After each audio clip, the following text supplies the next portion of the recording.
Dear friends, welcome to this week's virtual Drasha. This week we have the incredible privilege of Parshas Beshalach. And the Parsha contains one of the most incredible and beautiful, magnificent events, the Shira, the beautiful song. Klal Yisrael has successfully crossed the Yam Suf under the dedicated and devoted leadership of Moshe Rabbeinu.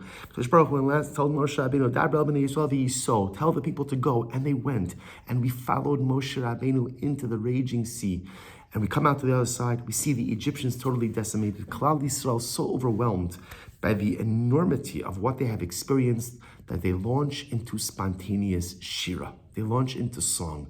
Not just the tefillah, not just the prayer, not just, again, verbal praise, but a song, a beautiful song about the greatness, the power, the prowess, the dedication and devotion of HaKadosh Baruch Hu to his people. And the shira begins in a simple way. Pasuk says, Az yasher Moshe v'nei Yisrael sashira hazos laHashem.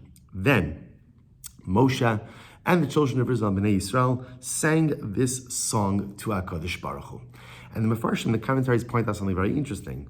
The way it reads is, Az Yashir, then Moshe will sing. Yashir is future tense.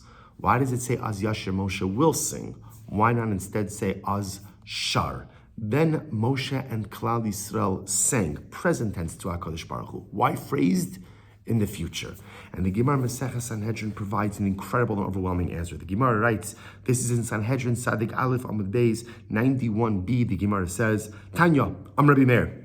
Meir says, from where do we find the scriptural allusion to the resurrection of the dead? We believe that when Mashiach comes, the Messianic era of redemption, there will be many incredible miracles. But amongst those miracles is the resurrection of the dead. The dead will come back to life. So the Gemara says, from where do we see in the Torah some type of scriptural allusion to this dynamic, that the dead will come back to life?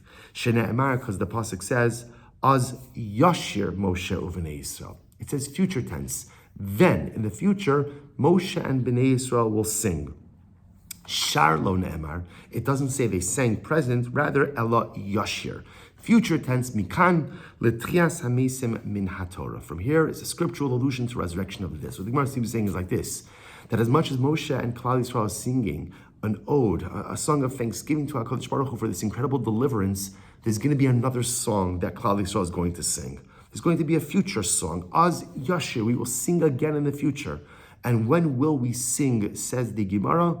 When the dead come back to life. And from here is perhaps the only scriptural allusion we have to the concept of Tchias HaMesim, resurrection of the dead. We're singing now when we cross the Yam Suf, and Az Yashir will sing again in the future when this great miracle of resurrection occurs. And the great tzaddik of Aaron of Bells, asks a simple question. And the truth is, he asked this question. The Rebbe escaped from the clutches of the Nazis in the midst of the war, and he was smuggled out. He made it to Eretz Yisrael with his brother. And the first Shabbos that they were in Eretz Yisrael, they actually spent in Haifa. And it was Shabbos Parshas Beshalach, Shabbos Shira. And the Rebbe is sitting there, and who could imagine again what that Shabbos was like? On one hand, a heart filled with incredible gratitude about his salvation, but also recognizing the fate of his family, the fate of his Hasidim, the fate of European Jewry. And the Rebbe looks around at the people around the table, that first Shabbos, so the first Shabbos in Haifa, and the Rebbe asks an interesting question. He said, out of all places to tell us about resurrection of the dead, why here? Why here, right? In other words, I understand what the Gemara is saying, that Az Yashir, future tense, Moshe Rabbeinu will sing, is a scriptural reference to the fact that in the future there'll be another song when Mashiach comes, resurrection of the dead. But why is the scriptural allusion for resurrection of the dead, Tchias HaMesim, here in Parshas Beshalach? Why is it here after the Jews left the desert, left Mitzrayim, left Egypt? And the Rebbe says something so beautiful. He says, I'm going to quote you from the Vart. El lefi shebenei Yisrael hayu shvurim uretzutzim. The Rebbe says, let's think about this for just a moment. Think about this group of Jews, this holy group of Jews. The Rebbe says, they had just undergone 210 years of overwhelming difficulty and servitude, barbaric mistreatment, and they had one common denominator. All of them had suffered loss in some way. Lezeh tavu achiv bayam. One of the people there, perhaps his brother was one of the babies that Pharaoh threw into the Nile. Lezeh ma'acho es ach shelo bebinyan. You know, the Medrash brings down that Pharaoh sometimes would take the Jewish children when the Jews did not meet their tally of bricks. He would take the Jewish babies and put them into the mortar. So this one lost a sibling in the Nile. This one lost a sibling in the bricks. The Rebbe says, when you look at the community of Klal Yisrael who came out of Mitzrayim, everyone lost something. Everyone had suffered the bitter sting of loss. They all were broken in different ways. And therefore, again, the Rebbe says, Lachein, Ramaz Moshe Rabbeinu Mikan, Remez L'tchias HaMesim Min HaTorah. So ultimately, again, Moshe Rabbeinu, says the Rebbe, felt that he had to do something to lift the spirits of the people. Here, they just witnessed this incredible salvation. They left Egypt. They saw the splitting of the sea. They saw the waves come crashing down on their Egyptian tormentors. And as much as they knew they were free, there was freedom ahead of them, destiny ahead of them, but they lost so much. So Moshe Rabbeinu felt that as the leader, he had to do something to somehow address that pain. What should I do for them? What should I do? And Moshe says, I got it. Az Yashir. Moshe Rabbeinu embeds an incredible message in the Shir. He says, Chevra, I know that we all have someone who we miss. I know that we all have someone who we yearn and we long and we pine for, but I just want to tell you one day, they'll come back. One day there'll be a Tchias HaMesim. One day the dead will come back to life. And again, that day may be many, many, many generations from now. But believe with all of your heart that it's going to happen. Moshe Rabbeinu was trying to give them chizuk, that as much as everyone had lost someone who they loved, Moshe Rabbeinu says, Yashir, we're singing now today, and Yashir, we're going to sing in the future when Mashiach comes and the dead come back to life. And it might not totally remove your pain in totality, but hopefully it will address it. It will ameliorate it. It's like a bandage, like a salve upon the open wound of loss. Just know that this loss is not eternal. The dead will come back. And once again, we will be made whole. And you think about this vart in the context that the Rebbe was living in, the context in which was delivered, how much the Rebbe himself had lost with his own family, with his chasidus. Again, the overwhelming churban of Europe. And what is he telling this Shiris Haplita? What is he telling again this remnant of Klal Yisrael? Az Yashir, we're going to sing again. We're going to sing again. We'll be reunited with our loved ones. Klal Yisrael will be made whole, Emeretz Hashem, sometime in the future. And I think the Rebbe is teaching us so many incredible and profound lessons. Of course, there's the stated lesson about the greatness of Moshe Rabbeinu as a leader, trying to address what he felt was the heartbreak that was existing inside a very triumphant Klal Yisrael. For sometimes a person can be triumphant, but yet I still feel broken. And Moshe Rabbeinu addresses that broken kite. And there's tremendous chizuk for us in this as well. I think one of the most overwhelming things as we see the hostages continue to come out, and Halabai should just be Zoach Emerson, to continue to see all of the hostages freed, is sometimes it feels like, every time someone is let out, the feeling of pain and the feeling of loss like resurfaces again. We saw Yarden Bibas released last Shabbos, and the notion that his wife and his two little boys didn't come out of captivity also. On one hand, so much simcha that a Jew has been rescued from captivity. And yet, again, so much tsar that his family has not. And with every person who's released, it's almost like a reminder of also what's been lost. And we hear Moshe Rabbeinu telling us that just always remember, whatever has been lost is never lost forever. Whatever we lose in this world, az yashir, the Ribono Shel Olam will get it back to us. And it may take a while, and it may be a long journey until we get there. But believe with all of your heart that we will sing again. Klal Yisrael will sing again as a nation, as individuals. Everything we lost, the Ribono Shel Olam will absolutely, unequivocally return to us one day. But I think if we take the Rebbe even a little bit further, and I think what Moshe Rabbeinu also recognizes as follows. Klal Yisrael sang, and they were triumphant. They were triumphant. But understand that they were a broken people.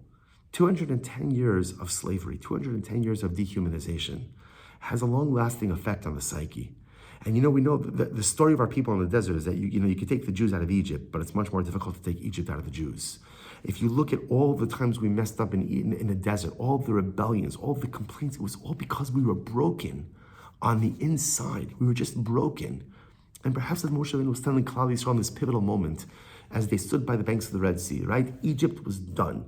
Egypt was decimated. There was no longer a tormentor to pursue them. And Moshe Rabbeinu says to Klal Yisrael, Chavra, you have a choice. You could continue to be broken, or you could find the courage to reinvent yourself. You see, dear friends, when we speak about Tchias HaMesim, resurrection of the dead, We close our eyes, and in our mind, that's something that God is going to do when Mashiach comes. But there's another kind of Tchias HaMesim.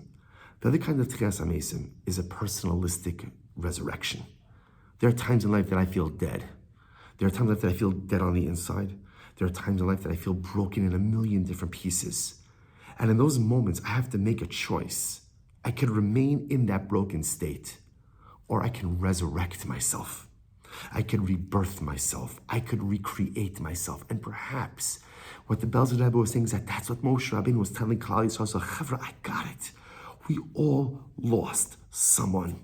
And we all lost something. And there is not one person amongst the millions of people who are here by the banks of the Red Sea who can say that they are whole, who could say that they are complete, who could say that somehow, yeah, I'm fine. We're all broken.